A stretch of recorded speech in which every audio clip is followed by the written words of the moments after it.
Hola, buenas tardes a todas y a todos. Bienvenidos a esta quinta sesión del programa de inmunorepasos que tenemos programados para este segundo bloque. Ya tuvimos la oportunidad la sesión pasada de platicar sobre cómo es que se lleva a cabo el proceso de activación de los linfocitos B y para la sesión de hoy tenemos pendiente ver ahora a los otros protagonistas de esta historia, que en este caso son nuestros linfocitos T. Digo nuestros linfocitos B, perdón, los linfocitos B. En la sesión de hoy estaremos hablando de la activación de linfocitos B y pues vamos a retomar brevemente el proceso. Algo que quiero que tengan presente siempre es que las respuestas inmunológicas son complejas. Si bien a lo largo del curso, incluyendo el primer bloque, hemos explicado los diferentes mecanismos de la inmunidad de manera aislada, la realidad es que mientras el endotelio se está activando y el líquido se está saliendo, estas proteínas de la inflamación pues están haciendo sus efectos de opsonización, de formar complejos de ataque a la membrana en el caso del complemento, etcétera. Las células fagocíticas están atacando, están produciendo citocinas, todo eso. Al mismo tiempo, o del mismo modo, la inmunidad adaptativa también de algún modo está ocurriendo a la par. Mientras una célula dendrítica presentadora de antígenos está atrapando el antígeno, está viajando por vía linfática y le está presentando los antígenos al linfocito T, del mismo modo, la activación de los linfocitos B va a estar ocurriendo de manera concomitante. Entonces, como les decía, si bien ya vimos la activación de los linfocitos T, la clase o la sesión pasada de los inmunorepasos, solamente quiero que recordemos que en este sitio, pensemos que esto que estoy dibujando aquí arriba es una barrera y se vio afectada por un microorganismo infeccioso que penetró a través de estas barreras. Esto llevó a la activación de la inmunidad innata, ¿no? Y como vimos la sesión pasada, para la activación de los linfocitos T eran muy importantes nuestras células presentadoras de antígeno. Las células dendríticas que una vez que capturaban e internalizaban al antígeno, entonces procesaban y presentaban en el contexto del MHC de clase 2 principalmente. Estas células dendríticas viajaban al ganglio linfático que llevaba el drenaje linfático de esta zona y llevaban a cabo la formación de una sinapsis inmunológica. Esta sinapsis se formaba con un linfocito T y el linfocito T activado, particularmente de los linfocitos TCD4, T cooperadores. Este linfocito T pues nos iba a dar las diferentes subpoblaciones efectoras que vimos también la sesión pasada, ¿no? Todas las TH1, TH2 o TH17, dependiendo de las características del estímulo inicial y del perfil de citocinas que hubiera en el medio. Este perfil de citocinas del medio, tómenlo en cuenta para la sesión de hoy también. Ok, es importante contextualizar esto. Esto está pasando en este momento. Del mismo modo, la activación de los linfocitos B va a ocurrir de manera similar. Es decir, mientras este antígeno o este estímulo peligroso entró y activó la inflamación, los antígenos que se están generando, liberando como consecuencia de esta respuesta inflamatoria y muchas veces como consecuencia de la destrucción del microorganismo, pues también van a ser el estímulo que va a iniciar la activación de la inmunidad adaptativa mediada por linfocitos B. Recordemos que el mecanismo efector de los linfocitos B es la producción de anticuerpos. Para ello necesito la formación de células plasmáticas.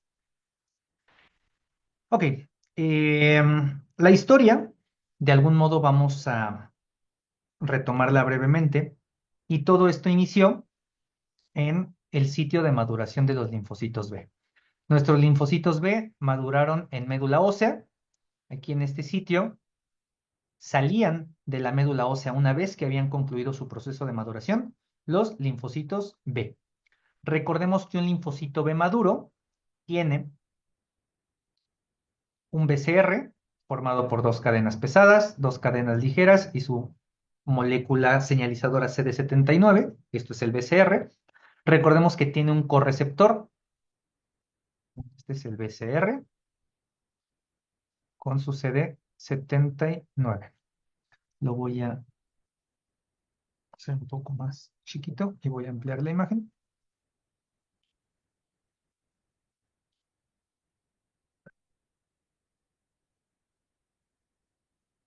Nuestro linfocito B maduro entonces tiene su BCR, sus moléculas de CD79 para mandar señales.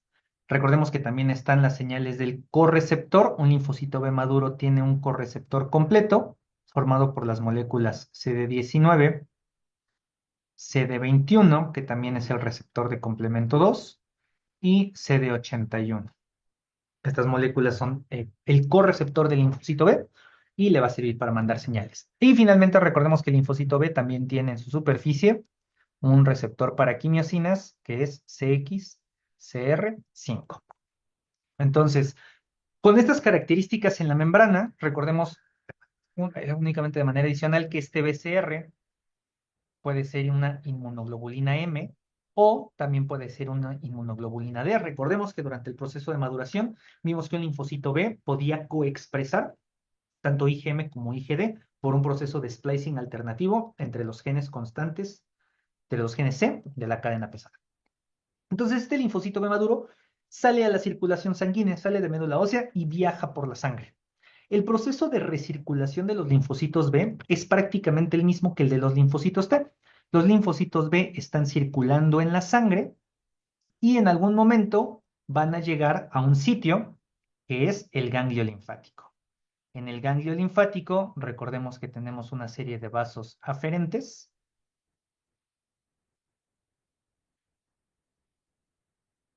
y un vaso eferente.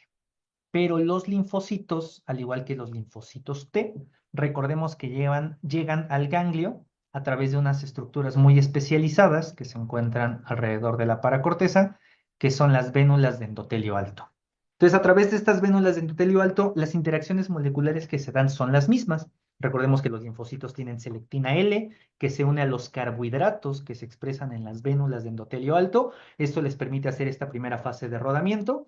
En un segundo momento, las señales de quimiosinas, en este caso CXCL13, activan a las integrinas, esto permite la adhesión firme y después el paso a través del ganglio linfático.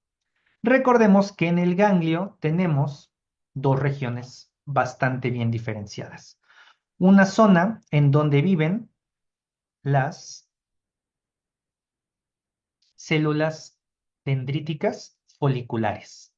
Las células dendríticas foliculares, recordemos que son células que viven en el parénquima del ganglio linfático. Ellas nacen aquí, aquí se diferencian y algo que nos permite diferenciarlas en su membrana es la expresión de un receptor que es CD21, también llamado CR2.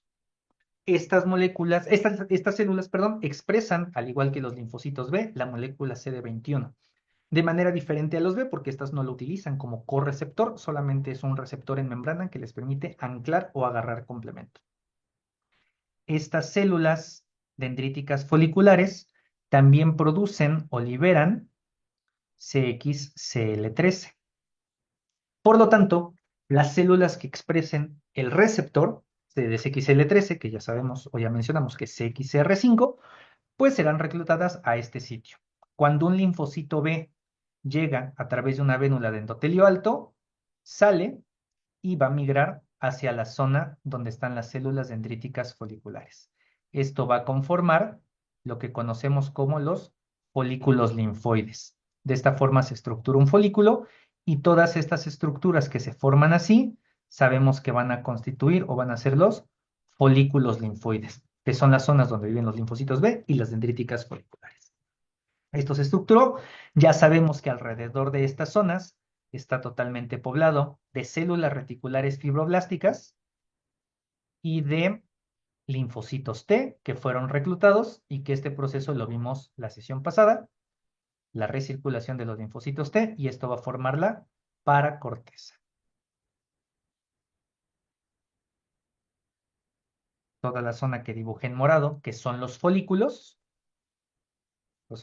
linfoides, van a constituir la paracorteza. Ok, de esta forma llegan los linfocitos B vírgenes de la circulación sanguínea al ganglio linfático. Una vez que están en la corteza, pasan por el mismo proceso. Dejaron de expresar el receptor de esfingosina 1-fosfato mientras estuvieron en la circulación y después de estar unas cuantas horas en el folículo linfoide, si no se encuentran con ningún antígeno, salen. Salen por el vaso linfático eferente, la médula y el vaso linfático eferente al siguiente ganglio linfático. pasan por la circulación linfática y si no encuentran ningún antígeno, regresan nuevamente a la circulación sanguínea y el ciclo se repite. De la sangre volverán a pasar por una vénula de endotelio alto en algún ganglio, volverán a salir y repetirán este ciclo. Esto constantemente hasta el momento en el que encuentren un antígeno específico. Entonces, ya dijimos, el proceso de recirculación es bastante similar. Ahora sí, regresemos al proceso inflamatorio, porque lo anterior es lo fisiológico, lo que siempre está ocurriendo. En esta respuesta inflamatoria en donde entró este estímulo peligroso, ya sabemos que existen moléculas a las cuales les vamos a llamar antígenos. Los antígenos son estas moléculas que forman parte, en este caso, de este microorganismo peligroso. Y dentro de la respuesta inflamatoria, quiero que tengamos presente que se está activando el sistema del complemento. Por lo tanto, algunos de los cachitos o fragmentos que nosotros vimos en la primera unidad temática, en la segunda unidad temática, en el primer bloque, los fragmentos del complemento, esos cachitos se van a estar pegando a nuestros antígenos. De algún modo, no es el término correcto, pero pensemos que es como si lo estuvieran opsonizando. Más que opsonizar, posiblemente el término sería marcar. Estos fragmentos del complemento están marcando a los antígenos, lo están recubriendo. Recordemos que por las características moleculares de los antígenos pudieran permitir el acoplamiento de moléculas del complemento. Recordemos que dentro de la activación se generan diferentes fragmentos y entre estos fragmentos tenemos fragmentos como el fragmento C3D o el fragmento C3DG, que serán importantes más adelante. Ok, estos cachitos de antígeno que se están formando como consecuencia de la inflamación que está ocurriendo acá, en algún momento pues forman parte del edema, forman parte del líquido que se está acumulando en el sitio de inflamación y como todo líquido de edema, estos antígenos van a viajar por vía linfática. La linfa va a reabsorber el líquido del edema junto con todos estos antígenos cubiertos de complemento. Y por lo tanto, una vez que este líquido se reabsorbe, va a viajar por los vasos linfáticos aferentes y va a llegar a nuestro sitio de inflamación. Aquí en el sitio a nuestro ganglio linfático. Aquí en nuestro ganglio linfático los antígenos se van a distribuir primero por el seno subcapsular. Todos los antígenos drenan al seno subcapsular y dependiendo de su tamaño, los antígenos pueden fluir de manera libre a través de... perdón. Los antígenos pueden fluir de manera libre a través de los conductos que se forman por las células reticulares fibroblásticas, es decir, los antígenos pueden difundir a través del parénquima del ganglio linfático si es que son muy pequeños, y si los antígenos son muy grandes, van a requerir el apoyo a través de un proceso de transitosis de unas células especializadas que se encuentran en el seno subcapsular, que son los macrófagos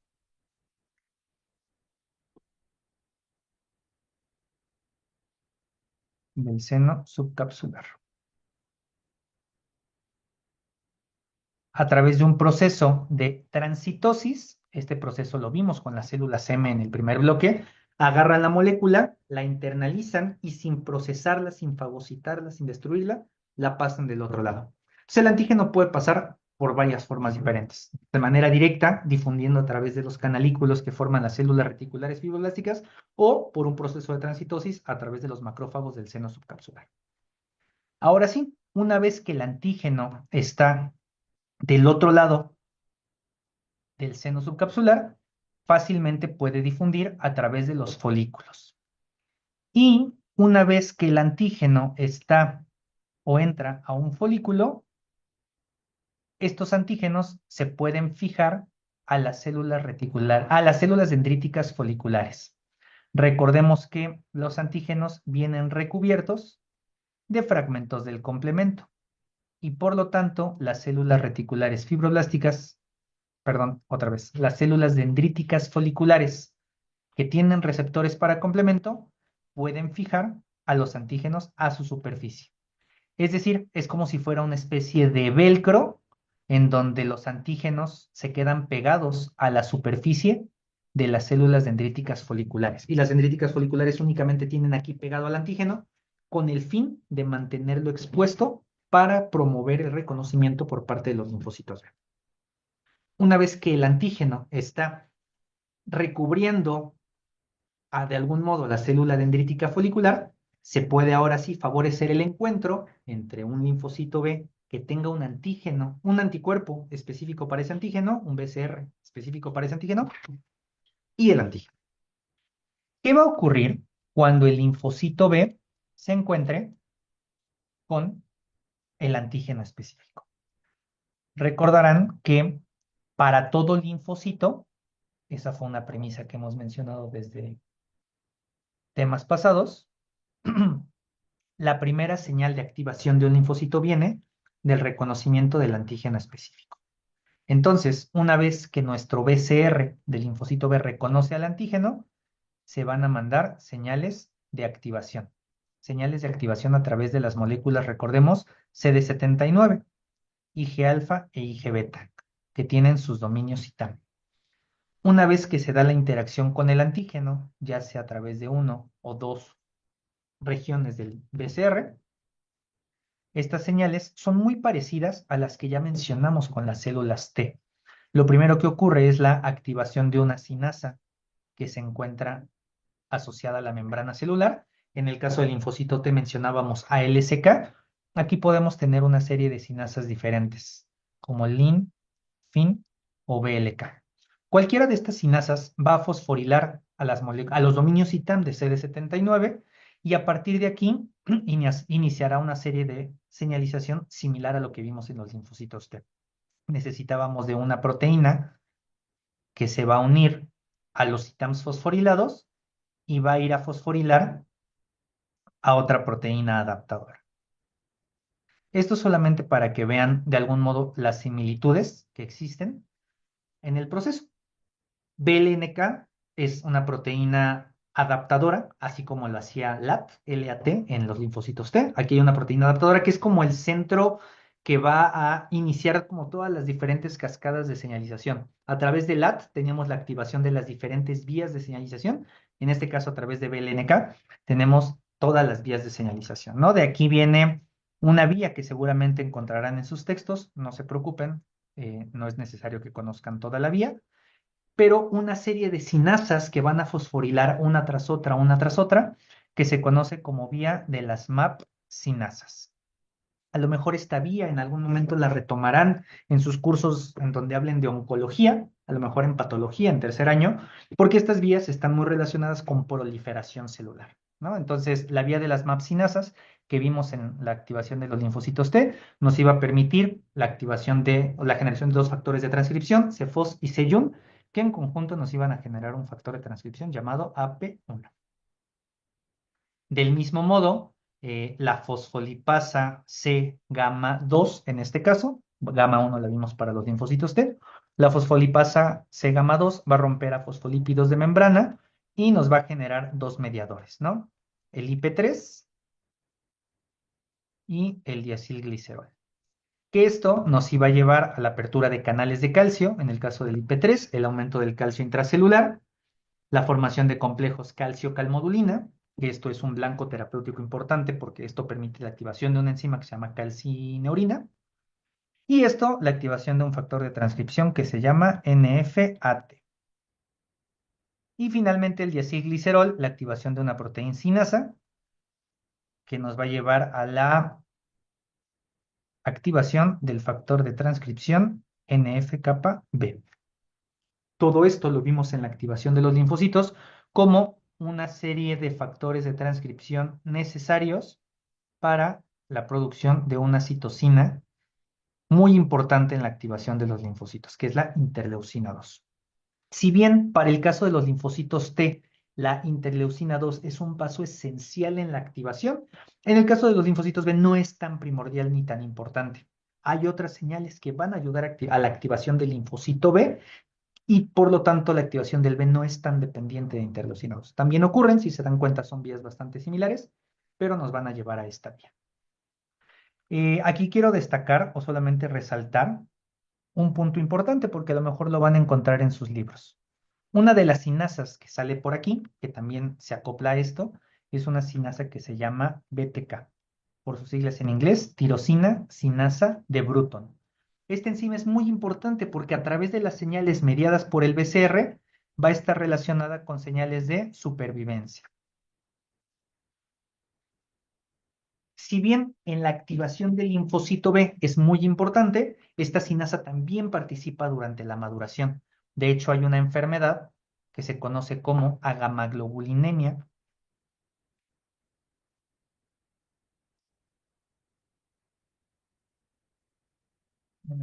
Agamaglobulinemia ligada al X, porque la enzima BTK se codifica en el cromosoma X, agamaglobulinemia ligada al X o agamaglobulinemia de Bruton, por la persona que describió esta enzima, y la enfermedad. Y un defecto en esta enzima, un defecto genético en esta enzima, condiciona una incapacidad de los linfocitos B para madurar. Por lo tanto, es una enfermedad en donde los linfocitos B no maduran, no se producen linfocitos B maduros circulantes y por lo tanto no hay producción de anticuerpos ni activación de respuestas adaptativas humorales. Es un caso de varios que hemos mencionado a lo largo del curso, que es una inmunodeficiencia primaria. Y bueno, si bien la BTK está relacionada con la maduración, retomamos aquí el hecho de que esta enzima o esta sinasa también es importante durante la activación. Ok, una vez que se dan todas estas señales de activación, quiero recordarles que el antígeno también venía cubierto de, dijimos hace ratito, cachitos del complemento. Estos cachitos C3D y C3DG dijimos que iban a ser reconocidos por el correceptor, que está formado por nuestras moléculas CD19, CD21 y CD81. Esto, me lo voy a saltar por aquí, también va a estar relacionado con las señales de supervivencia. Solamente las voy a incluir aquí, porque estas señales de supervivencia nos van a llevar a la activación de una enzima que se llama PI3 sinasa. Seguramente en alguno de sus textos encontrarán en la activación de los linfocitos T que la vía de la PI3 sinasa está relacionada con señales de proliferación y antiapoptosis, es decir, de algún modo supervivencia. Estas señales van a hacer que la célula de algún modo se mantenga viva durante más tiempo, que esto es algo muy necesario durante la activación. En el caso de los linfocitos T, la PI3 sinasa era activada por las señales coestimuladoras, por eso era tan importante la coestimulación. Y aquí la activación de la PI3 sinasa va a depender de manera muy importante de las señales de las moléculas coestimuladoras. Esto va a permitir la supervivencia, por lo tanto, de la célula. Si se dan cuenta, estamos sumando muchas señales diferentes para la activación del linfocito B. La principal y posiblemente una de las más importantes viene a través del BCR, las segundas vienen a través de las moléculas del correceptor. Recordemos que en el caso del linfocito B no hablamos propiamente de una coestimulación, como sí lo hacíamos en el linfocito T. Ok, todas estas señales entonces son suficientes para activar a nuestro linfocito B. Ojo, quiero que recordemos, eso está ocurriendo en este sitio, en el folículo, en donde un linfocito B está interactuando con un antígeno que está presente en la célula dendrítica folicular.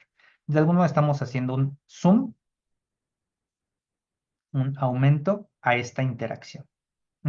Eso fue lo que hicimos abajo. Ahora sí, una vez que el linfocito B se activa por estas señales, ¿qué es lo que ocurre?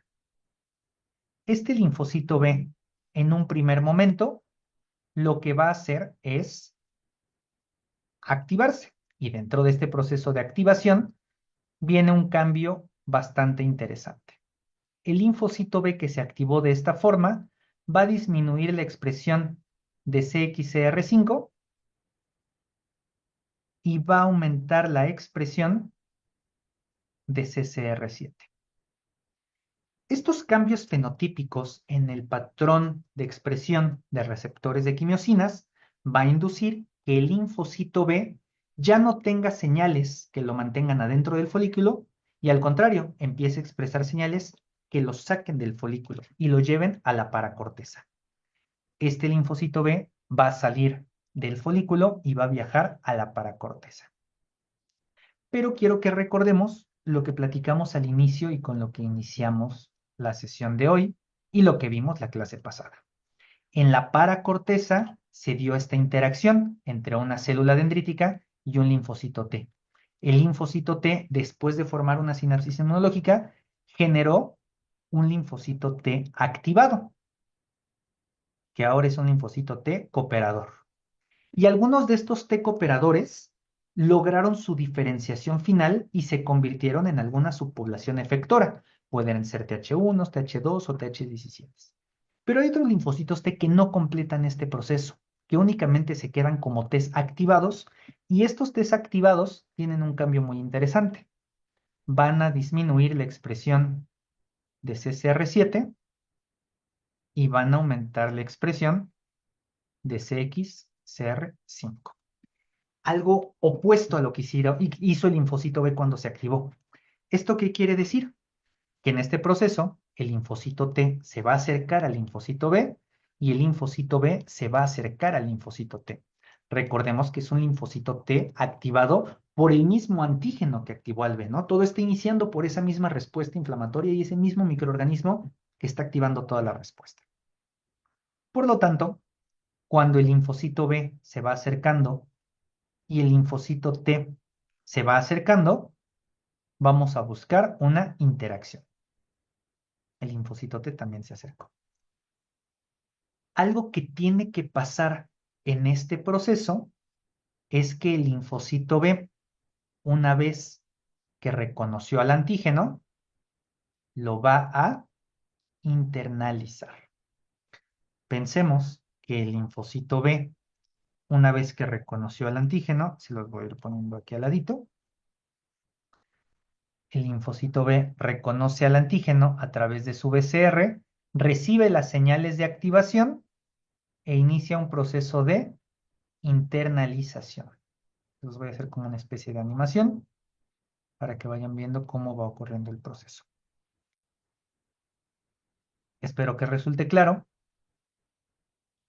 que estas señales que venían del BCR aquí afuera indujeron que el receptor se endocitara, se internalizara.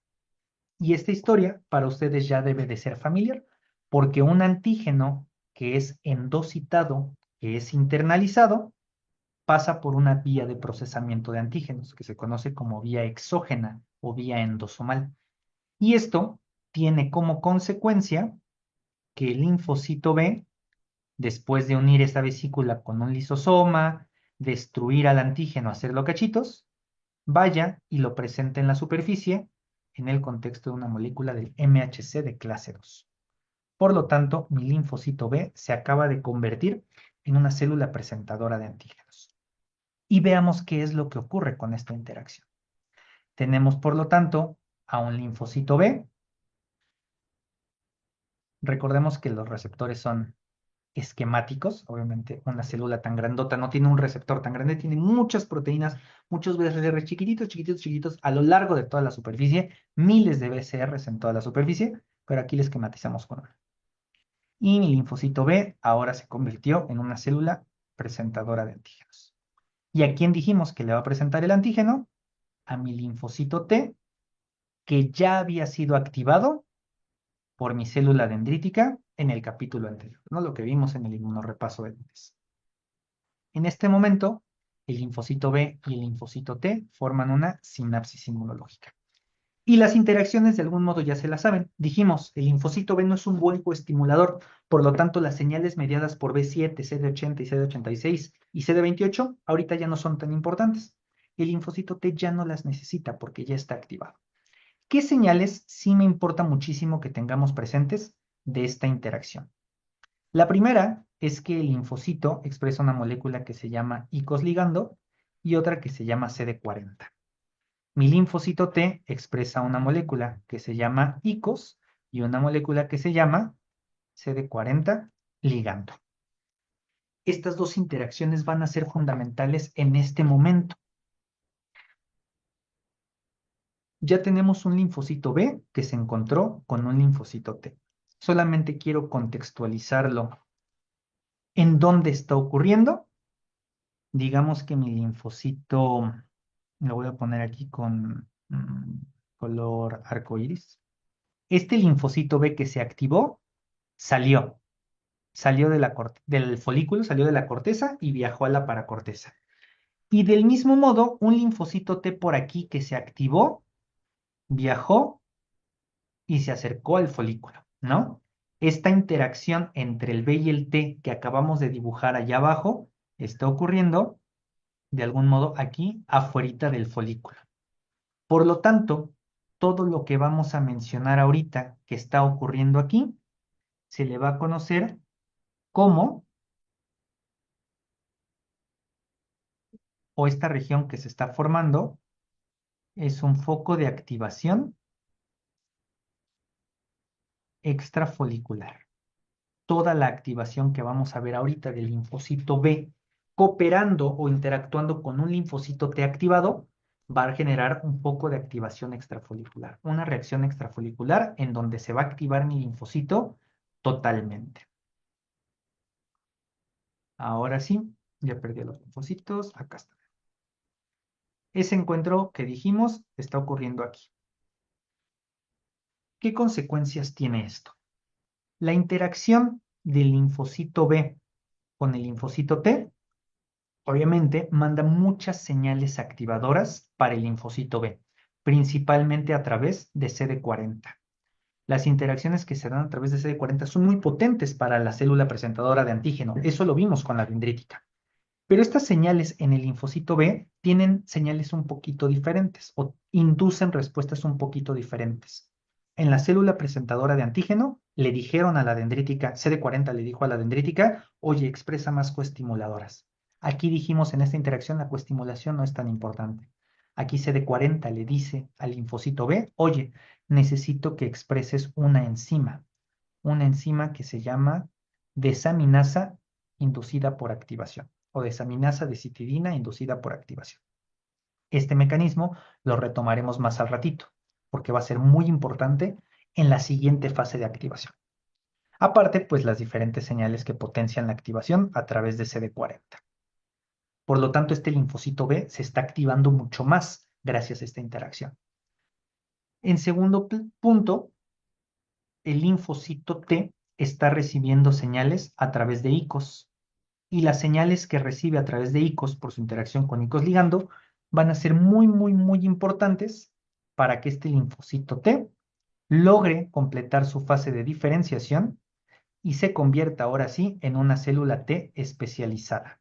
Este linfocito T, ahora sí, después de esta interacción, le vamos a poder llamar linfocito T folicular, gracias a la expresión de una molécula que se llama BCL6 y algo que lo caracteriza va a ser la producción de interleucina 21.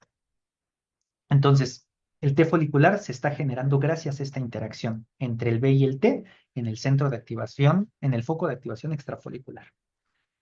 ¿Qué consecuencias tiene para el linfocito B activarse? Obviamente estas señales que ya está recibiendo por el BCR, que ya describimos previamente, y que ahora vienen a sumarse las señales que le da esta interacción con el linfocito T, van a condicionar dos efectos diferentes.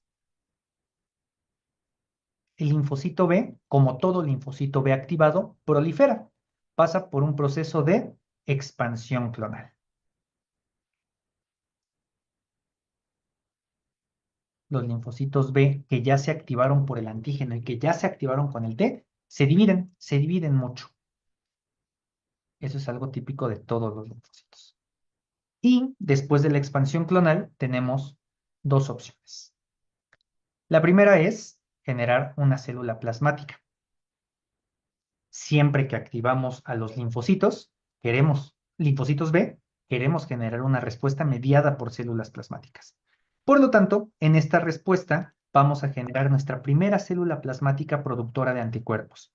Esta célula plasmática productora de anticuerpos tiene algunas características interesantes. Primero, algo que acabamos de ver ahorita es que nuestros linfocitos B acaban de generar la primera célula productora de anticuerpos. El anticuerpo que nuestros linfocitos B saben hacer de algún modo como por default, algo que aprendieron a lo largo de su maduración, fue hacer inmunoglobulina M. Ahorita más al ratito retomamos la estructura del mapa génico, pero recordemos que la estructura del linfocito, del mapa génico de la cadena pesada, prácticamente depende de el segmento BDJ, seguido de los fragmentos constantes. El primer segmento constante es el Mu. Por lo tanto, nuestros linfocitos lo primero que hacen es una inmunoglobulina M. Es lo primero que saben hacer porque es el gen más cercano y aparte un gen que ya expresan. Ellos ya expresan el gen constante Mu. Eh, Esta inmunoglobulina M, que ahorita la pongo como una estrella, pero recordemos que es un pentámero, es una molécula pentamérica, va a mediar diferentes efectos biológicos. Seguramente leerán en sus libros o habrán leído en sus libros, la inmunoglobulina M es característica de la respuesta primaria. Como estamos viendo, la respuesta primaria es esta, la primera vez que yo me expongo al antígeno y por lo tanto la primera vez que produzco un anticuerpo contra ese antígeno. El primer anticuerpo que produzco contra ese antígeno es una inmunoglobulina M, ya vimos por la distribución de los genes en el mapa génico. Ahora sí, esta inmunoglobulina M que se está liberando de forma pentamérica, ¿para qué me va a servir? Algo que tienen que tener presente es que todos los anticuerpos solubles van a mediar funciones de neutralización. Esto implica que un antígeno se una, que un anticuerpo se una a un antígeno y de algún modo bloquee el sitio activo. Si esto es una toxina que causa un efecto patológico en la célula, pues bloqueo el sitio activo de la toxina. Si esto es un receptor de un virus que le va a permitir unirse a un receptor en la célula e infectar la célula, pues bloqueo al antígeno, a la molécula proteína, para evitar su entrada a la célula. Entonces, de algún modo, neutralizar es bloquear el efecto de alguna otra molécula y en este caso neutralizar un antígeno puede impedir muchos de los efectos patológicos de la infección. En segundo lugar, la IgM, la inmunoglobulina M, como recordarán, voy a precisar aquí que estamos hablando de IgM, como recordarán es un anticuerpo que va a permitir la activación del sistema del complemento. Recordemos, y lo vimos en el primer bloque, cuando un anticuerpo, una IgM, se une a varios antígenos en la superficie de un microorganismo, expone sitios que permiten la unión de C1Q y por lo tanto la activación de la vía clásica del complemento. Estas, de algún modo, son las principales funciones biológicas de la IgM. Como bien estamos viendo, pues la inmunoglobulina M no media tantas funciones biológicas y aparte tiene una característica importante que mencionaré aquí, que es un anticuerpo con baja afinidad. A lo mejor ahorita no queda tan claro por qué es esto.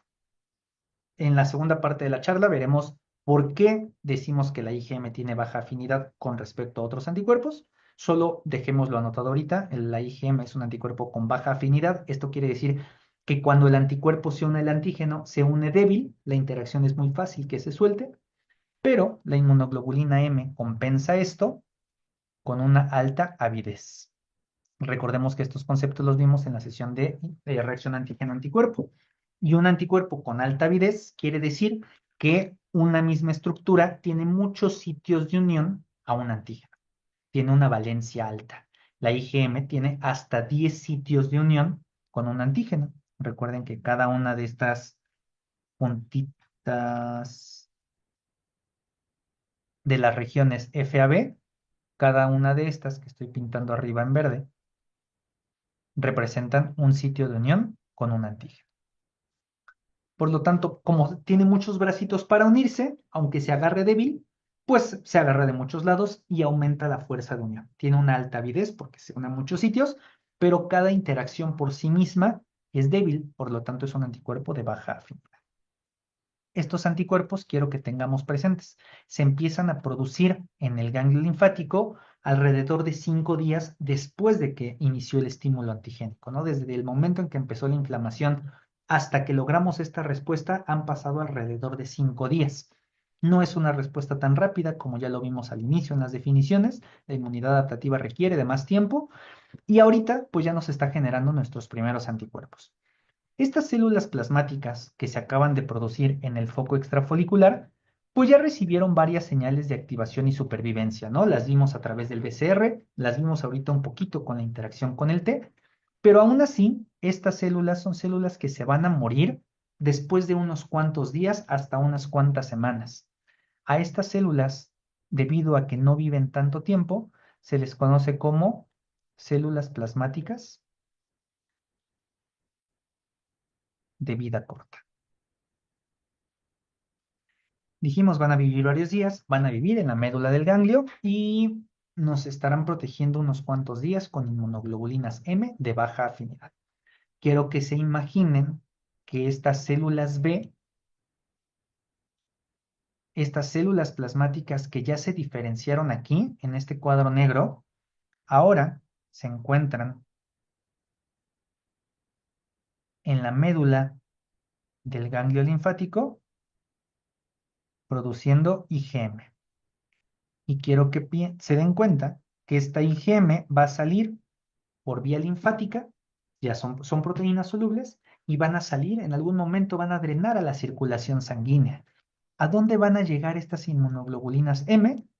Pues recordemos que aquí en donde está la infección, en donde inició todo mi estímulo peligroso, tenemos una respuesta inflamatoria. Recordemos que aquí en este sitio tenemos un vaso sanguíneo que está dilatado, tenemos un sitio en donde está saliendo líquidos, están saliendo proteínas, pero ahora a este sitio de inflamación van a llegar los anticuerpos que estoy produciendo en el ganglio linfático. Y estos anticuerpos ahora se van a empezar a salir. ¿Y qué va a pasar cuando estos anticuerpos salgan?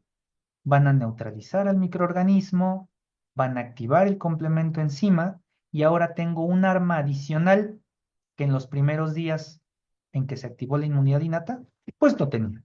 Ahora ya la tengo y esto va a aumentar la destrucción de los microorganismos.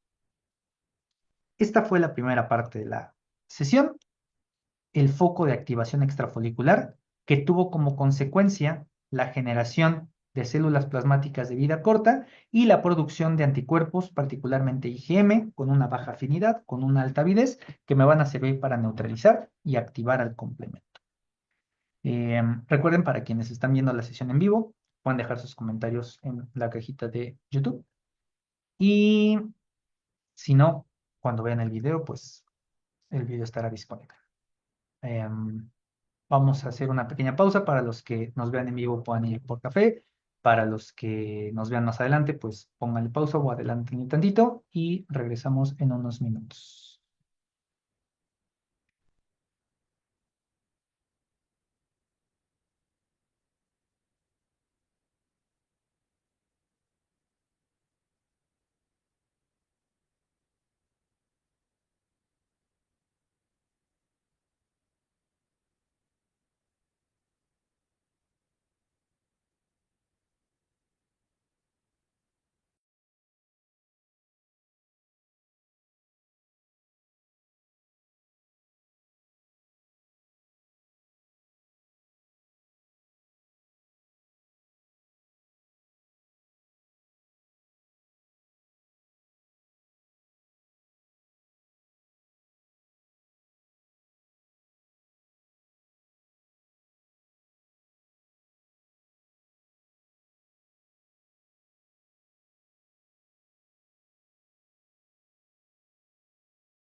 Ok, ya una vez que vimos qué es lo que ocurre en el foco de activación extrafolicular, vamos a ver cómo continúa esta historia.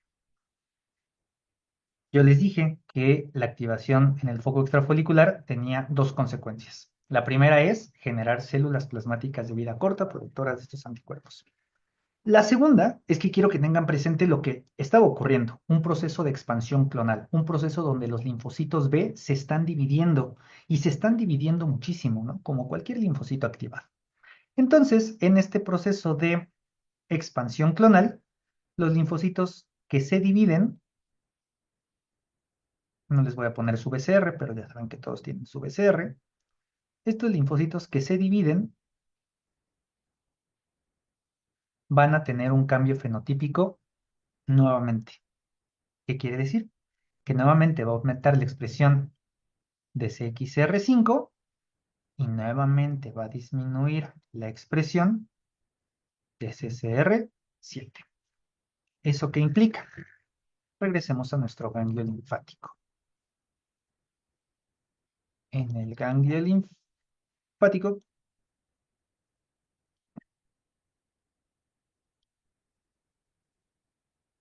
nuestros linfocitos T, nuestros linfocitos B que se activaron en este sitio, en este cuadro negro, van a volver a regresar al folículo. Nuevamente expresan CXR5, que es el ligando de CXL13 que se produce ahí arriba, y entonces se van a volver a meter al folículo. Y van a empezar a generar en nuestro folículo una zona de diferenciación, que es muy notoria en el folículo linfoide. Voy a hacer solamente un folículo aquí. Nuestro foco de activación extrafolicular estuvo aquí afuera. Toda la interacción que vimos se dio aquí afuera entre estas dos células. Y ahora estos linfocitos B que estaban proliferando, dijimos, se van a regresar.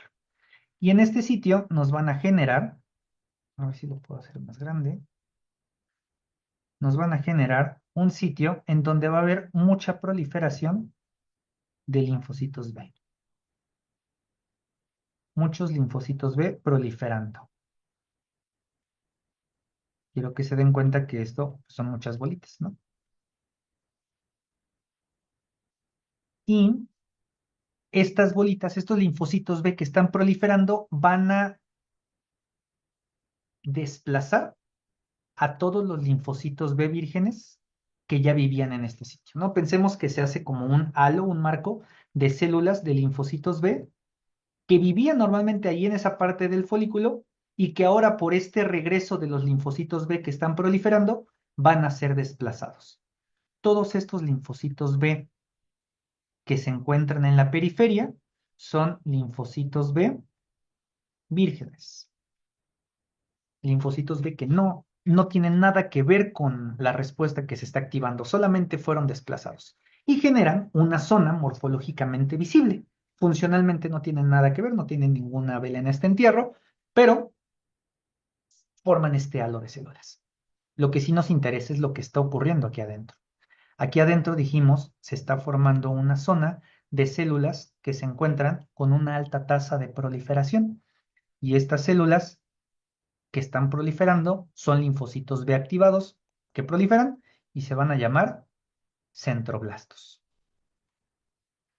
Estos centroblastos forman una zona que a la microscopía óptica, pues como los linfocitos son puro núcleo y se ven muy basófilos, pues hay muchísimas células, ¿no? Se ve todo pintado de morado y esta zona se llama zona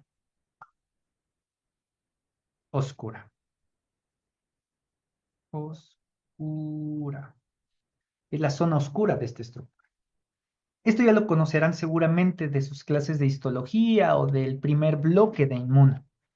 Vimos dos tipos de folículo. El folículo primario, en donde no había ninguna respuesta inmunológica, y el folículo secundario. El folículo secundario era un folículo donde ya había una respuesta inmunológica. ¿Qué estructura se está formando? Entonces, a esta estructura que estamos formando ahorita la vamos a llamar centro germinal. Por lo tanto, La segunda parte de la activación del linfocito B es lo que conocemos como reacción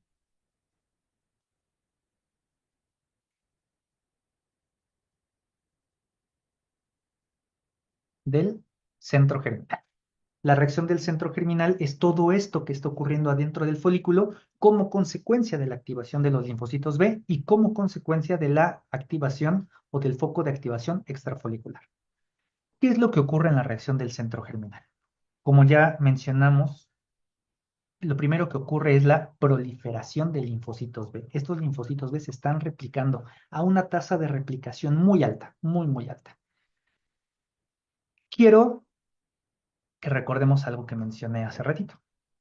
En el foco de activación extrafolicular, donde lo tengo, acá, yo les dije que algo que iba a ocurrir con los linfocitos B activados es que se iba a expresar una enzima. Y esa enzima es esta. Si bien esta enzima logró su expresión en el foco extrafolicular, realmente su función va a ocurrir cuando el linfocito B está haciendo expansión clonal, cuando el linfocito B se está replicando, y por lo tanto su importancia va a ser realmente en la reacción del centro germinal.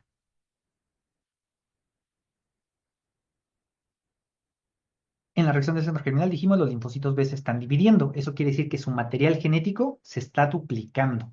Y para duplicar el material genético tengo que separar las dos hebras del DNA y hacer una copia idéntica de una de las hebras del DNA. Este proceso es lo que nos va a permitir los dos fenómenos maravillosos que ocurren en la reacción del centro germinal. El primero, o antes de narrar los dos mecanismos, quiero que entendamos el mecanismo de acción de la enzima. La enzima AID, su nombre lo dijimos hace rato, pero creo que no lo escribimos. Su nombre completo es desaminasa decitidina inducida por activación. Eso quiere decir que esta enzima le va a quitar un grupo amino a una citidina, que es el nucleósido de la citosina, una base nitrogenada que está presente en nuestro ADN. ¿Qué es lo que va a ocurrir cuando la AID actúa en el material genético de un linfocito B que se está replicando? Pensemos que el linfocito B tiene su DNA formado por dos cadenas, ¿no? Y que en alguna secuencia de nucleótidos de este material genético, pues, por poner un ejemplo totalmente aleatorio, tenemos esta secuencia. En una de las hebras del DNA, pensemos en la codificante, pensemos que es la de arriba, esta enzima, la AID, le va a quitar un grupo amino a las citosinas. Y en el momento en el que una citosina pierde un grupo amino, se va a convertir en otro nucleótido, bueno, en otra base nitrogenada, que es un uracilo. Esto obviamente no es normal en el DNA. El DNA no tiene uracilos como bases nitrogenadas, por lo tanto, este es detectado como un error, ¿no? Al momento de hacer la transcripción y la reparación, esto se detecta como un error. Existen varias formas de reparar estos errores en el DNA. Una de las más abruptas es, de repente, si tengo un nucleótido que no va, pues en general lo primero que se hace es borrar el nucleótido, ¿no? Genero espacios o sitios abásicos. Voy a borrar brevemente la hebra de abajo porque dijimos que este proceso está ocurriendo cuando el DNA se separa y se forma una única hebra para transcribirla, ¿no? Entonces, de algún modo, estos cambios ocurren en una hebra y todas las consecuencias de los cambios que haya después se verán reflejados en la otra hebra. En el momento en el que generamos estos sitios abásicos, de manera general, porque los mecanismos moleculares pueden ser más complejos, pero de manera general hay dos opciones. O lo sustituyo por otros nucleótidos o las enzimas reparadoras dicen, aquí hay muchos huecos, vamos a romper el material genético. Aquí se forman rupturas y por lo tanto la doble hélice, la doble hebra de DNA se rompe. Entonces, usualmente si hay muchos sitios abásicos, esta estructura se puede romper y si son poquitos, pues usualmente podemos corregir con algunas polimerasas propensas a errores. Entonces, veamos el primer caso. ¿En dónde se inducen estos cambios en las secuencias de nucleótidos? Estos cambios en las secuencias de nucleótidos se llevan a cabo particularmente en dos regiones. Y para esto, nuevamente me voy a meter a los genes del linfocito B. Y voy a regresar a uno que seguramente ya conocen, que es el cromosoma 14. En el cromosoma 14 tenemos los genes que codifican para la cadena pesada. Recordaremos que en los genes teníamos esta estructura, un gen reordenado o un segmento reordenado BDJ. Luego teníamos nuestros genes constantes muy delta, que nos permitía que nuestro linfocito B pudiera expresar IgM o IgD. Y más adelante teníamos los diferentes isotipos y subtipos, o bueno, genes constantes que codificaban los diferentes isotipos y subtipos de anticuerpos, ¿no? Este es los genes constante gamma, los genes constante alfa, por ahí adelante hay otros gamma, otros alfa, solo con fines educativos o recreativos los escribiré todos. Constante gamma 2, gamma 4, constante epsilon y constante alfa 2. Recordemos que cada uno de estos genes, dijimos, corresponde a cada uno de los subtipos e isotipos de anticuerpos que existen. Algo que no mencionamos en la clase de maduración es que antes de estos segmentos C, antes de los segmentos constantes, tenemos una secuencia de nucleótidos antes de cada gen constante, excepto antes del gen delta. Todos los demás genes constantes tienen esta secuencia que estoy poniendo en rosita, pero que corresponde a una secuencia de nucleótidos altamente conservada. Esta secuencia de nucleótidos que está antes de cada región S se conoce como región de switch. Switch, pues es cambio. Eso quiere decir que de algún modo nos va a permitir cambiar algo. ¿Cuál es el mecanismo molecular, dijimos, por el que actuaba la AID? La AID va a inducir mutaciones, va a inducir cambios en las secuencias de nucleótidos que nos va a llevar a generar rupturas en nuestro material genético. Aquí en esta región de switch antes de la IgM se van a generar mutaciones que van a generar una ruptura en el DNA y por poner un ejemplo, vamos a agarrar el gen constante de aquí, gamma 1, que tiene una región de switch, y vamos a cortar aquí. Quiero que se den cuenta en dónde hicimos los cortes, ¿no? Aquí en el gen constante gamma 1, mu, aquí se hizo el corte en la región rosita de aquí, la región de switch que había antes, y en la región de switch ahora que está antes de gamma 1. Quiero que nos demos cuenta que aquí cortamos el DNA. ¿Qué es lo que va a pasar? Pues que el material genético de esta región se va a perder. Nuestro linfocito B va a perder todos estos genes que estaban en medio. Ya perdió el constante mu, ya perdió el constante delta y ya perdió el constante gamma 3. En el momento en el que este linfocito deje de replicarse, deje de dividirse, ahora cada hija que tenga este linfocito B, cada clona que genere, ya no va a tener esos genes mu, delta ni gamma 3. Cuando el linfocito B decida expresar un BCR en su superficie, va a transcribir, ojo, lo de abajo es el DNA, esto es el RNA.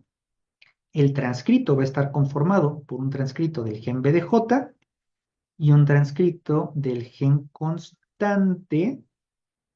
Ya no tengo mu, ya no tengo delta, por lo tanto ya no puede hacer este linfocito B ni IgM ni IgD. Ya no tiene gamma 3. ¿Cuál es el que sigue que puede transcribir? El gamma 1. Cuando este transcrito se vuelve una proteína, lo que nosotros sintetizamos es un dominio variable de una cadena pesada y los dominios constantes de otra cadena pesada. Obviamente esto en algún momento, ya sabemos que en el BCR son dos cadenas pesadas idénticas entre sí. quiero que recordemos que este transcrito codificó a estas proteínas, que son las cadenas pesadas. Ahorita no las voy a detallar, solo las pondré con otro color. Recordemos que tenemos nuestras cadenas ligeras con su dominio variable y su dominio constante. Y este anticuerpo, a diferencia de la inmunoglobulina M que hacíamos antes, ahora es una IgG subtipo 1.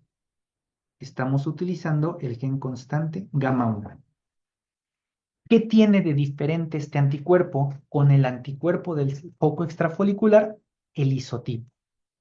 Si se dan cuenta, este mecanismo molecular de cortar las zonas de switch me permite cambiar el isotipo del anticuerpo. Vamos a ver un segundo ejemplo. Pensemos que el corte no fue en gamma 1. Pensemos que la ruptura se hizo en épsilon. Aquí se hace la ruptura. Por lo tanto, cuando se rompe el gen mu y se rompe en el gen épsilon, pues todo lo que hay en medio se pierde. Cuando todo esto se pierde, al momento de hacer un transcrito, nuevamente utilizo el segmento BDJ recombinado, pero ahora voy a utilizar un segmento constante épsilon. Y esto, al convertirlo en una proteína, me va a generar una cadena pesada.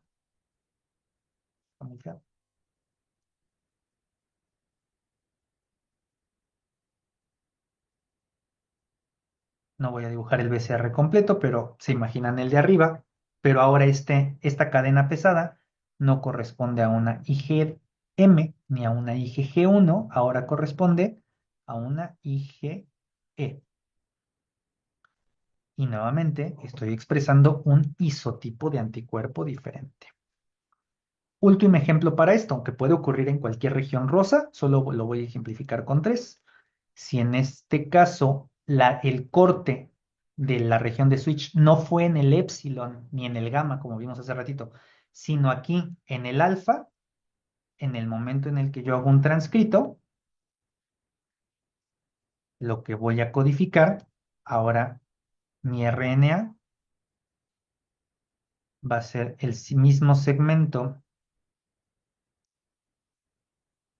BDJ, pero ahora voy a tener un gen constante alfa, en este caso alfa 2.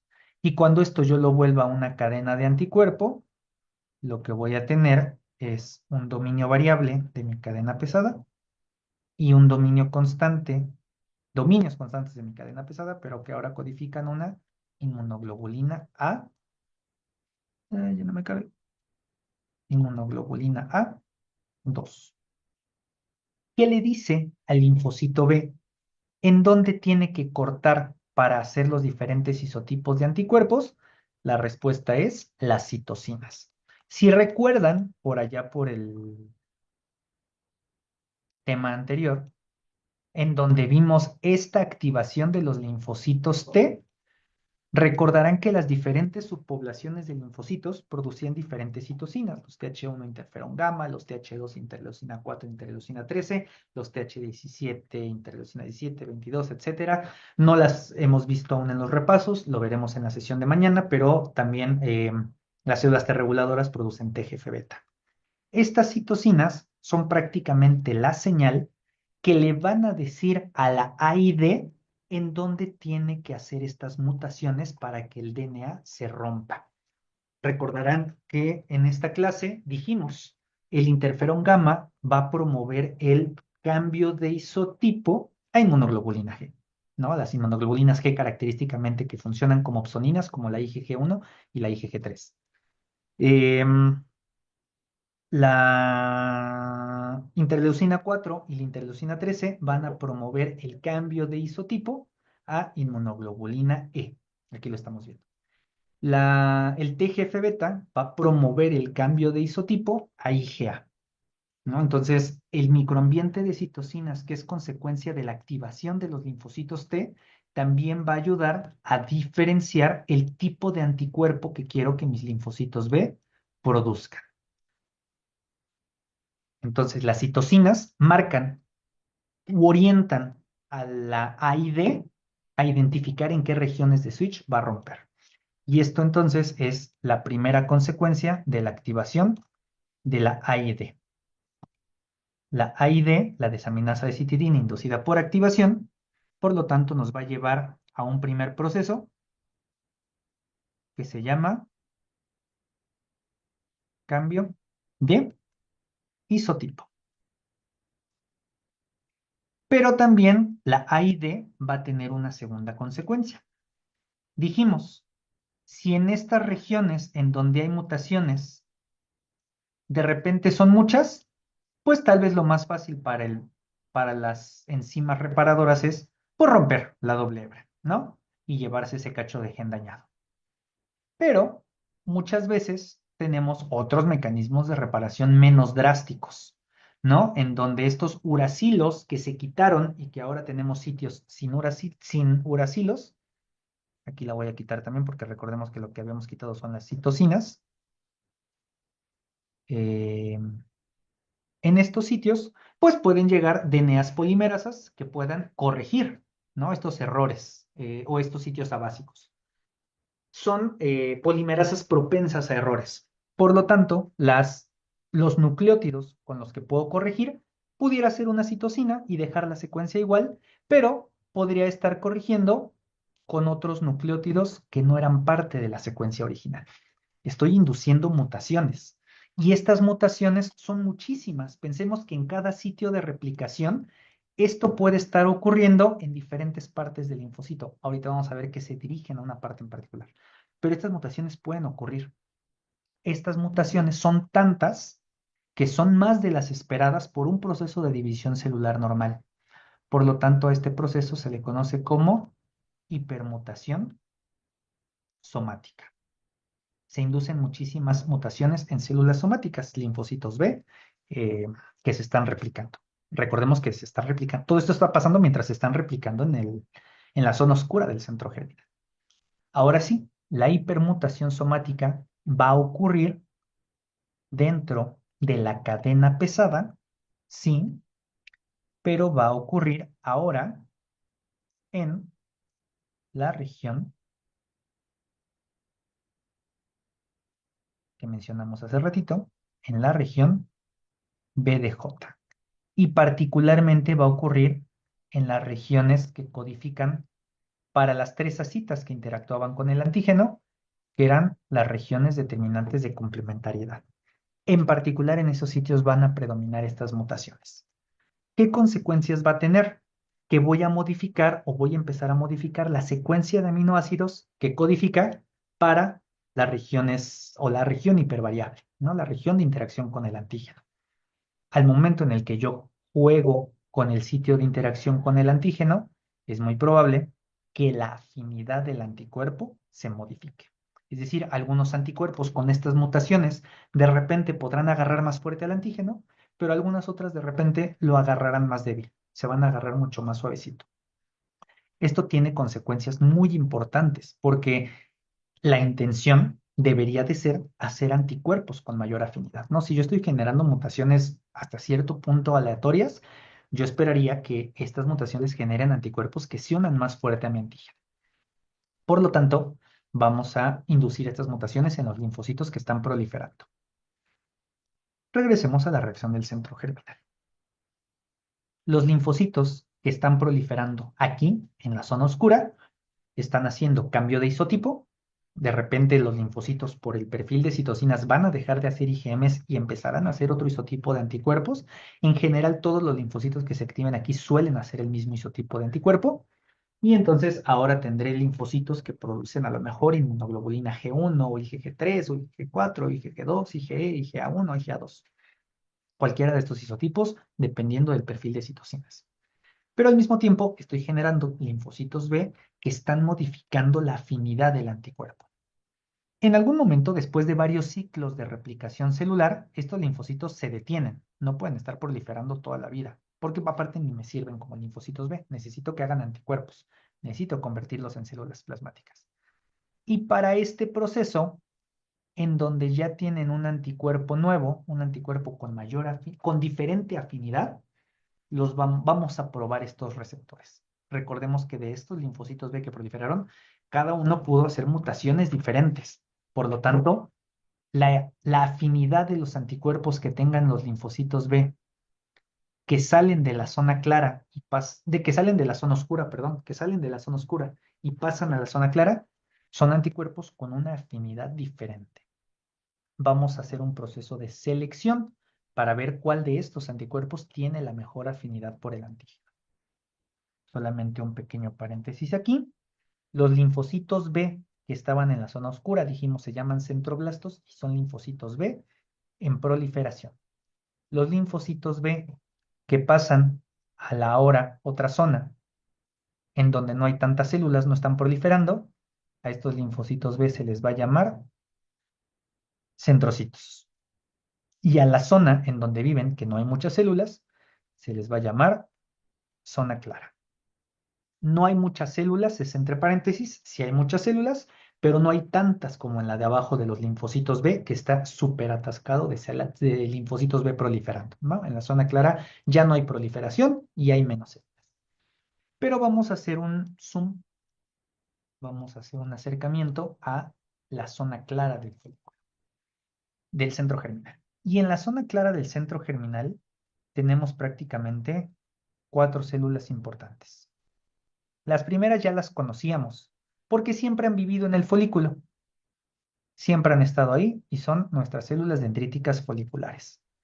Recuerden, las células dendríticas foliculares estaban todas recubiertas por antígeno, ¿no? Eran una fuente de antígenos pegados en su superficie que pueden interactuar con los BCRs de los linfocitos B que estén alrededor. Es una población importante de la zona clara, son las células dendríticas foliculares. La segunda población importante, pues van a ser nuestros linfocitos B que salieron de la zona oscura, que ya tienen un anticuerpo con una afinidad diferente y que vamos a buscar seleccionar a los que hayan mejorado realmente la afinidad. En tercer lugar, tengo macrófagos, porque les anuncio que en este sitio muchos linfocitos van a morir. Entonces, células que se mueren necesitamos que alguien se las coma y los macrófagos serán importantes para esto. Y último punto, células muy importantes en esta interacción, los linfocitos T foliculares. Los mencionamos hace ratito, al inicio de esta segunda parte. Los linfocitos T foliculares se generaron en el foco extrafolicular, producían interleucina 21. La interleucina 21 era una señal para los linfocitos B para regresar y formar un centro germinal, y los linfocitos T foliculares van a ser esenciales en esta última fase. ¿Cómo sabemos de todos estos linfocitos B cuál es el que tiene mayor afinidad por el antígeno? De estos linfocitos B, ¿cómo vamos a saber cuál tiene mayor afinidad por el antígeno? La respuesta es, el que tenga más afinidad va a ser el que se va a unir más fuerte al antígeno. Ahí tenemos el antígeno disponible, ¿no? Ahí se ve, no sé dónde aparece. Creo que aparece de este lado. Ahí se ve que el antígeno está disponible en la célula dendrítica folicular. Los linfocitos B están alrededor circulando y van a empezar como una lucha, ¿no? Como los niños cuando quieren el balón, quieren jugar y se quieren robar la pelota, pues todos van a agarrar la pelota y se la van a empezar como a forcejear, ¿no? De algún modo los linfocitos B podrían, de manera similar, pelearse por el antígeno. ¿Quién se va a quedar el antígeno? ¿Quién se va a quedar el balón? Pues el que lo agarre más fuerte, el que tenga mayor afinidad. El linfocito B que logre interactuar con el antígeno y se una más fuerte a él, es el linfocito B que gana, el que tiene mayor afinidad. Y ya vimos qué pasa cuando un linfocito B se une a un antígeno, lo internaliza. El linfocito B internaliza, ojo, voy a pasar este linfocito B para acá, pero es este que está haciendo eso, ¿no? El linfocito B internaliza el antígeno que se unió a su BCR, aquí está, y ya sabemos qué pasa cuando internalizamos un antígeno. Lo procesamos y lo presentamos en una molécula de MHC. ¿Y a quién se lo vamos a presentar? Al linfocito T folicular. El T folicular aquí está. Esta interacción ya vimos que le da señales al T, pero que también principalmente le da señales al B. la interacción con el T folicular llena de señales de activación al linfocito B. Y entonces mi linfocito B recibe más señales de activación por parte del T folicular. Ojo, ¿quién está recibiendo estas señales de activación? El linfocito B, que hizo un anticuerpo con mayor afinidad por el antígeno. Ahora sí, este linfocito B está activándose muchísimo con el T folicular. ¿No? Aparte del T folicular ya sabemos que está produciendo IL-21 y estas son señales mucho más potentes para el B. Este B usualmente lo que hace es, después de estas señales de activación, vuelve a proliferar. Vuelve a proliferar y ya sabemos qué pasa cuando un linfocito B prolifera en un folículo. Se vuelve a sonar o se vuelve a generar una zona oscura. Volvemos a hacer una zona de replicación de linfocitos B, en donde, ¿qué creen? Vuelve a actuar la AID. Eso quiere decir que en esta segunda vuelta vamos a nuevamente inducir mutaciones para modificar otra vez la afinidad del anticuerpo por el antígeno. Eso quiere decir que después de varios ciclos de replicación, otra vez van a salir linfocitos B a la zona clara con un anticuerpo con una afinidad diferente y van a repetir el mismo proceso. Este proceso se puede repetir varias veces y la consecuencia de este proceso es que cada vez que ocurre, los linfocitos B que se seleccionan son los linfocitos B que tienen más afinidad que los anticuerpos anteriores.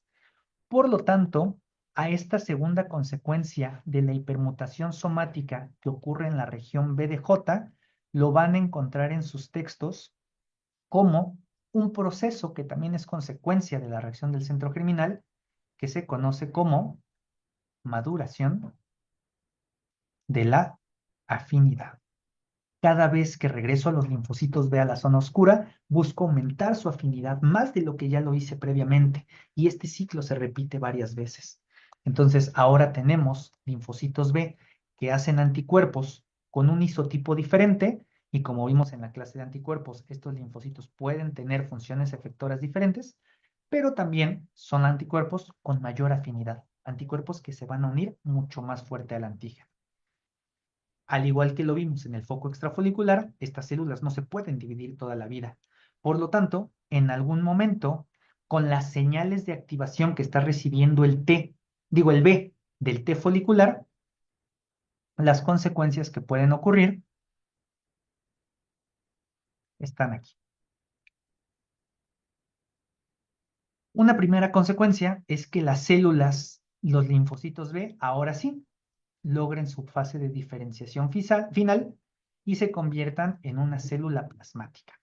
Ojo, la célula plasmática que estamos generando aquí ya recibió las señales del T en el foco extrafolicular. Bueno, primero ya recibió las del BCR y el antígeno. Luego ya recibió las del T en el foco extrafolicular. Luego ya recibió las de los diferentes ciclos del T folicular en la reacción del centro germinal. Este B es un B que está lleno de señales de activación. Por lo tanto, este linfocito B va a producir anticuerpos solubles, ¿no? Anticuerpos que ya no están anclados a la membrana, al igual que la célula plasmática anterior. Pero estos anticuerpos tienen varias características. Primero, son anticuerpos de otro isotipo. Los anticuerpos que se producen en el centro germinal usualmente son anticuerpos de isotipo IgG, IgE o IgA.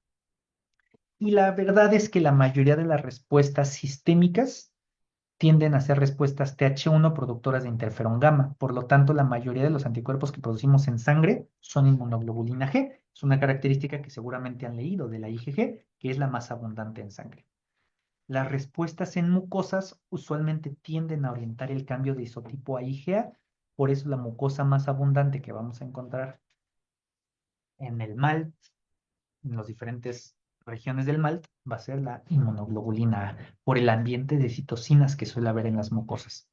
Situaciones particulares, en la respuesta contra algunos tipos de parásitos, como vimos en las respuestas TH2, pues estaremos produciendo inmunoglobulina E y también en algunas situaciones patológicas, ya en casos de enfermedad como las enfermedades alérgicas, pues estaremos produciendo de manera normal inmunoglobulina E.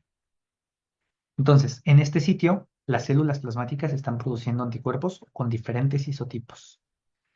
Y de manera adicional, quiero que nos demos cuenta que estamos produciendo anticuerpos con una elevada afinidad. Los anticuerpos que se producen en esta reacción del centro germinal son anticuerpos de alta afinidad. ¿Se acuerdan que dijimos cuando hablamos de el foco de activación extrafolicular? ¿Dónde quedó? Acá. Que estas células formaban anticuerpos de baja afinidad, las células plasmáticas de vida corta hacían anticuerpos de baja afinidad, pues creo que ahora se entiende. El primer anticuerpo que se une al antígeno, pues sí lo agarra, pero no lo agarra tan fuerte. Son anticuerpos que pudieran ser de baja afinidad. Cuando hacemos toda la reacción del centro germinal y todos los mecanismos de maduración de la afinidad, garantizamos que los anticuerpos que hagamos acá sean anticuerpos de alta afinidad. Aparte, estas células plasmáticas reciben muchísimas señales de supervivencia. Tantas recibieron de parte de todas las señales de activación que ahora estas células no se van a morir en unos cuantos días. Estas células plasmáticas pueden vivir varios meses o pueden vivir muchos, muchos, muchos años. Estas células se conocen como células plasmáticas de vida larga. Y estas células se pueden ir a vivir a muchos lugares, pueden irse a vivir a las diferentes mucosas y desde las mucosas estar produciendo anticuerpos que estén libres en los líquidos corporales o se pueden regresar a vivir a la médula ósea porque algunas de estas células logran expresar un receptor para quimiosinas que se llama CXCR4. Recordemos que el ligando de CXCR4, que es CXCL12, se produce en altas concentraciones en la médula ósea. Por lo tanto, muchas de estas células plasmáticas de vida larga regresarán a la médula ósea, el sitio en donde nacieron en un primer momento cuando se convirtieron en linfocitos B vírgenes. La segunda consecuencia, estos linfocitos B activados en el centro germinal con todos estos procesos en la zona clara se pueden diferenciar en linfocitos B de memoria. Las células B de memoria, recordaremos, al igual que en los T, que había dos subpoblaciones, células de memoria central y células de memoria efectora. Las células de memoria efectora se encontraban circulando, pasaban por los diferentes tejidos y cuando estaban circulando y de repente entraba un estímulo, automáticamente se podían activar en la periferia y en este caso convertirse en células plasmáticas. Las de memoria central eran las que se quedaban esperando en el ganglio linfático, a que en una segunda exposición al mismo antígeno, que usualmente entran por la misma vía, pues al llegar el antígeno al ganglio linfático, se vuelva a repetir la respuesta. ¿Qué características va a tener esta respuesta secundaria? Esta respuesta mediada por células de memoria, la siguiente vez que yo me exponga al antígeno.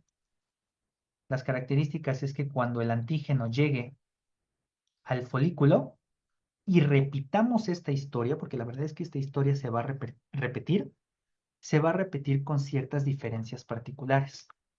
El linfocito B que se encuentre al antígeno aquí en el ganglio, que el antígeno que recién acaba de entrar, ojo, este linfocito B ya no es un B virgen, ya es un B de memoria.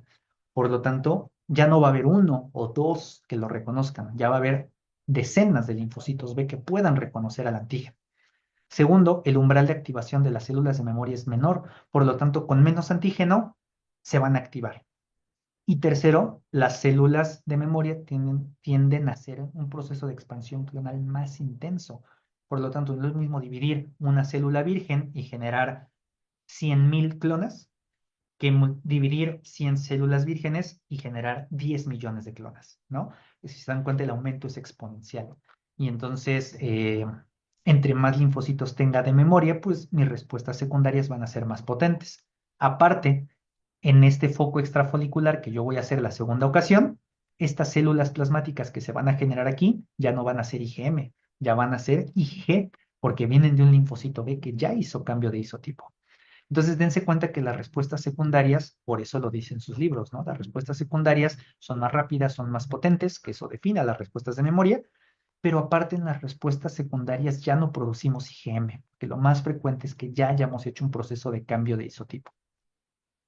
Entonces, esta es la forma en que podemos activar los linfocitos y tenemos una respuesta humoral contra antígenos en donde pueden cooperar los linfocitos T. De hecho, a todo este proceso de activación de los linfocitos B en el ganglio linfático, en donde participa un linfocito T, le vamos a llamar activación T dependiente. Porque si se dieron cuenta, en muchos momentos, desde el inicio en el foco extrafolicular y en el centro germinal, sí o sí tenía que estar el linfocito T. Por eso la activación T dependiente es tan compleja, pero es tan importante. Las respuestas de anticuerpos más potentes son contra antígenos T dependientes. Pero tenemos que ser capaces de responder contra otras cosas que no sean proteínas. Recordemos que las respuestas T dependientes y los antígenos T dependientes, que son los que nos dan estas respuestas, pues son antígenos que sí o sí reconozca el linfocito T. Por lo tanto, los antígenos T dependientes son proteínas. Pero tenemos otras formas de responder contra antígenos que no son proteínas. Y estas señales o estas formas de responder nos permiten tener una forma de activación que llamamos T independiente. Y las respuestas T independientes son respuestas que podríamos decir hasta cierto punto son más ligeras, son menos potentes, porque no hay una cooperación con un linfocito T que potencie todas las señales de activación, pero que por lo tanto van a requerir como que buscarle a otras formas para potenciar la activación del linfocito B. Los antígenos, por lo tanto, T independientes,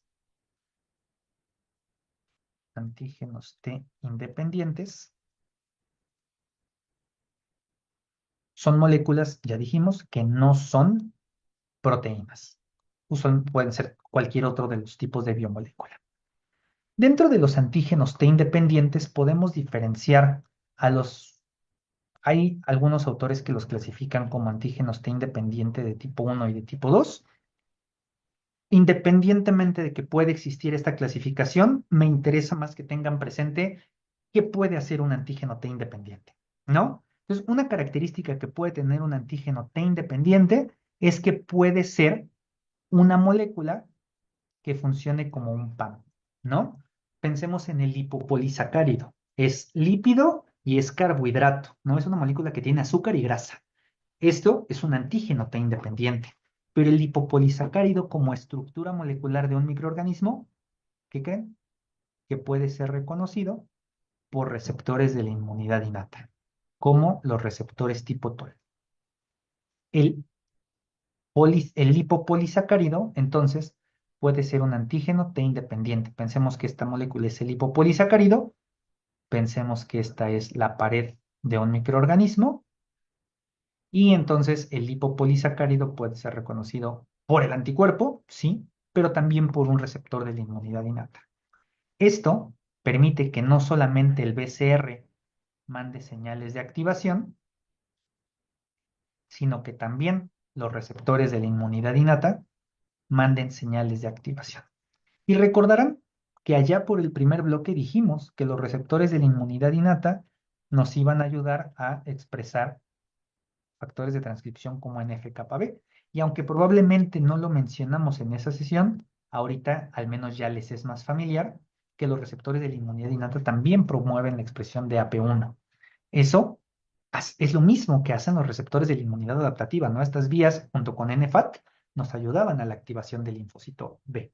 Entonces, dense cuenta cómo estas moléculas que pueden ser reconocidas por PRRs van a potenciar la activación de un linfocito. Ojo, el antígeno es el PAMP, ¿no? Por lo tanto, la primera y más importante señal que está recibiendo el linfocito B, y a lo mejor por eso lo voy a poner con otro color y más grande, es porque las señales más importantes son las que vienen del BCR, ¿no? Las que vienen a través de el reconocimiento del antígeno específico. Las otras van a ayudar. Una segunda característica que tienen los antígenos T dependientes es que usualmente son antígenos que pueden tener, lo voy a poner abajito, como un dibujo aparte, ¿cuál es? A la derecha. Los antígenos T dependientes de tipo 2 tienen una característica, y es que usualmente son antígenos multivalentes. Si recordamos el concepto de valencia, la valencia es la capacidad que tiene una molécula de unirse al mismo tiempo a muchos sitios, que tiene muchos sitios de unión con algo. Y en el caso de un antígeno multivalente, es un antígeno que tiene muchos sitios de unión con un anticuerpo. Los anticuerpos T independientes, los antígenos, perdón, los antígenos T independientes de tipo 2, entonces son antígenos polivalentes o multivalentes. Eso quiere decir tienen muchos sitios de unión con un antígeno y por lo tanto tienen la capacidad de interactuar al mismo tiempo con varios epítopos del mismo antígeno. Si se dan cuenta, estas repeticiones permiten que muchos anticuerpos se unan al mismo tiempo al antígeno. Esto obviamente va a potenciar las señales de activación. Si unir un BCR es potente, unir a muchos BCRs al mismo tiempo es mucho más potente. Y este mecanismo, en donde muchos BCR se unen al mismo antígeno al mismo tiempo, se conoce como entrecruzamiento de receptores. Y este fenómeno de entrecruzar receptores, unir muchos al mismo tiempo, van a generar señales de activación muy intensas. El entrecruzamiento de receptores es algo que logran los antígenos multivalentes. Y otra característica que tienen estos antígenos es que usualmente están marcados, como lo vimos y lo hicimos énfasis hace rato, estos antígenos pueden estar marcados o cubiertos por fragmentos del complemento. ¿Qué va a pasar si mi antígeno está recubierto de fragmentos del complemento? Pues que mi linfocito B va a ser capaz de reconocer a estos fragmentos del complemento a través de una molécula que mencionamos hace rato, que es el correceptor del linfocito B. Todas sus moléculas CD19, CD21 y CD81, las señales del correceptor. Los antígenos T independientes, estas membranas de los microorganismos, las paredes de los hongos, suelen ser moléculas que pueden fijar el complemento y que por lo tanto van a potenciar aún más las señales de activación. Dense cuenta que toda esta suma de señales era menos probable que existiera con los antígenos T dependientes, pero los T dependientes pues van a tener la ayuda del T y no necesitan todo esto. Estos antígenos que no tienen la ayuda del T requieren de todas estas señales tan potentes de muchas vías diferentes para lograr la activación adecuada del linfocito B y que el linfocito B, con todas estas señales, se convierta, ahora sí, en una célula plasmática productora de anticuerpos. ¿Qué características tiene la célula plasmática que se activa contra antígenos T independientes? Algo similar a lo que vimos en la reacción extrafolicular. Va a producir anticuerpos usualmente del tipo IgM, porque no hay una reacción del centro criminal que me lleve a hacer un cambio de isotipo. Son anticuerpos de baja afinidad, porque no hay una reacción de centro germinal que me permita hacer un proceso de alta afinidad. Y usualmente las células plasmáticas que generamos aquí son de vida corta. Por lo tanto, las respuestas contra antígenos T dependientes no generan memoria. Hay una forma de potenciar un poquito más la activación T independiente y eso depende de la inmunidad innata. Si recuerdan, algo que vimos cuando se hablaba de la maduración es que los linfocitos B maduros expresaban un receptor para una citosina que se llama BAF, el receptor de la citosina BAF. BAF es por lo tanto una citosina, una proteína soluble, que producen las células mieloides en la inmunidad innata. Es decir, en este proceso inflamatorio que ya vimos que estaba ocurriendo, se puede producir esta citocina BAFF y BAFF va a potenciar las señales de activación. Esta es una forma de potenciar la activación por citocinas. Destaco el papel de BAFF no solo porque puede potenciar la activación, sino porque las señales de BAFF tienen la capacidad de inducir la expresión de A y D. Eso quiere decir que en este contexto inflamatorio sí existe la posibilidad, ojo, no de hacer hipermutación somática, pero sí de hacer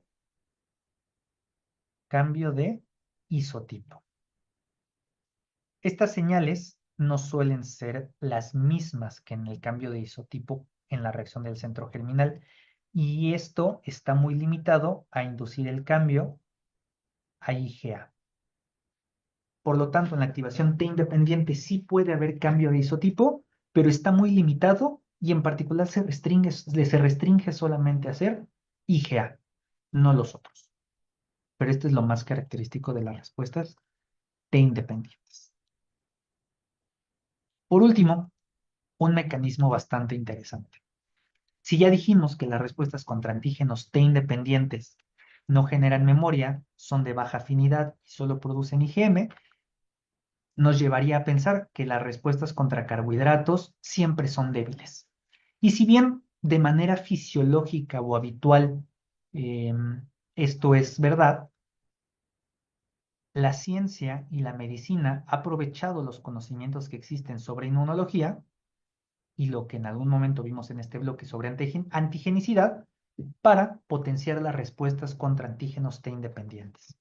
Esto es muy característico de las respuestas contra carbohidratos de bacterias. Recordemos que hay bacterias capsuladas y la cápsula de la bacteria son carbohidratos.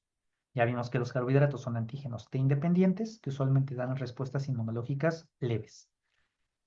Si recuerdan la clase de antígenos y de inmunogenicidad, una forma que yo tengo para aumentar la inmunogenicidad de un antígeno es acoplándolo a una proteína. De hecho, este principio lo vimos en el concepto de algo que llamábamos apteno. El apteno era una molécula muy pequeña que por sí misma no activaba una respuesta inmunológica y que sí tenía la capacidad de activar una respuesta una vez que se unía a una proteína que se conoce como proteína acarreadora o proteína portadora. Este mecanismo, si bien el carbohidrato no es un apteno como tal, sí podemos generar un mecanismo inmunológico similar a lo que ocurre con un apteno, y por eso este proceso se le conoce como el efecto apteno portador o efecto apteno acarreador. ¿Qué implica? Que yo, a mí, esperen porque se me fue la pantalla, con compu, creo que ya está. A este efecto apteno portador, para este efecto apteno-portador, yo tengo que tener un linfocito B específico para el carbohidrato. La molécula que, ojo, otra vez, no es un apteno, pero va a funcionar como si fuera un apteno. Entonces tengo un anticuerpo específico contra el carbohidrato, pero el carbohidrato viene pegado a una proteína.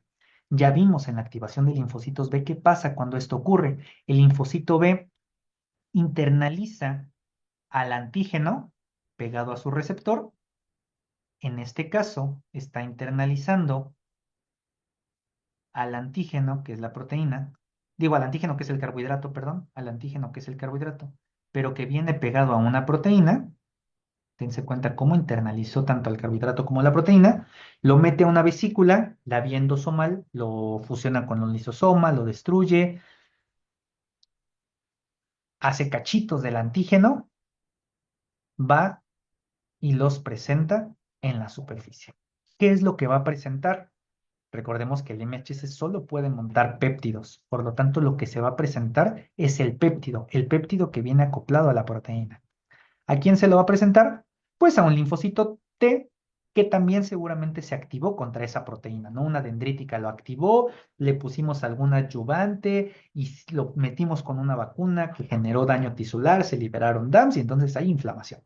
Entonces el linfocito T ya está activado, es específico para esta proteína, para la proteína acarreadora, y vamos a formar la reacción que ya vimos previamente, ¿no? Toda la activación que vimos afuera que ocurre cuando el T coopera con el B, el T le da las señales coestimuladoras, CD40, se activan, proliferan, hay una reacción de centro germinal, se activan, proliferan. ¿Por qué? Porque es una respuesta contra la proteína. Dense cuenta que estamos presentando la proteína, el linfocito T se activa contra la proteína y formamos la respuesta T dependiente. Pero quiero que tengan presente y que no olviden que el linfocito B, el antígeno que reconoce es el carbohidrato. Este BCR que tiene aquí es específico para el carbohidrato. Por lo tanto, aunque presente una proteína al linfocito T, los anticuerpos que va a producir este linfocito B, una vez que se convierta en célula plasmática, esos anticuerpos van a estar dirigidos contra el carbohidrato. ¿Y qué ventajas va a tener este anticuerpo que yo haga contra ese carbohidrato gracias a este efecto de apteno portador? Que estos anticuerpos que yo haga contra el carbohidrato van a ser anticuerpos que, dense cuenta, pasaron por un proceso de interacción con el T. ¿No? La respuesta para hacer esos anticuerpos dependen de una interacción con un linfocito T. Es una respuesta T dependiente. Por lo tanto, el efecto apteno-portador nos genera respuestas contra antígenos T independientes y de algún modo las convierte en respuestas T dependientes. Estas respuestas mediadas por este efecto apteno-portador garantizan respuestas con un anticuerpo que pueda hacer cambio de isotipo, anticuerpos con diferentes funciones biológicas, anticuerpos con mayor afinidad, anticuerpos que se puedan unir más fuerte al antígeno, y ojo, estas respuestas sí pudieran inducir memoria. Este es el efecto que producen muchas vacunas conjugadas. De hecho, una vacuna conjugada que seguramente conocerán, la del neumococo o la que trae el carbohidrato de Haemophilus. Los antígenos están conjugados y están conjugados a proteínas que hacen que se pueda llevar a cabo este mecanismo y que las respuestas contra carbohidratos tengan estas características. Quiero que diferencien esto. Las respuestas T independientes solo contra el carbohidrato o solo contra el lípido son de baja afinidad, de poca duración, no dan memoria, no hay cambio de isotipo o muy limitado. Si yo potencio la respuesta al antígeno T independiente con una proteína, la vuelvo a una respuesta T dependiente contra el antígeno T independiente y entonces puedo generar estos mecanismos efectores. Con esto concluiríamos la revisión de las respuestas mediadas por linfocitos B, toda la inmunidad adaptativa o moral, y con lo que vimos la sesión pasada sobre la activación de linfocitos T, estaríamos concluyendo todos los mecanismos efectores de la inmunidad adaptativa. La sesión de mañana estaremos hablando únicamente de lo que falta de este bloque, que son los mecanismos de regulación, y con eso estaríamos terminando el programa de inmunorepasos para este segundo bloque. Si están en la sesión en vivo o si ven este video pronto, todavía tenemos casi una semana para completar el estudio. Esperamos que este repaso les sea de utilidad y los invitamos a seguirnos en las sesiones en vivo para que, si tienen dudas, lo puedan poner en tiempo real para todos los que estamos aquí con ustedes. Entonces, pues muchas gracias y nos vemos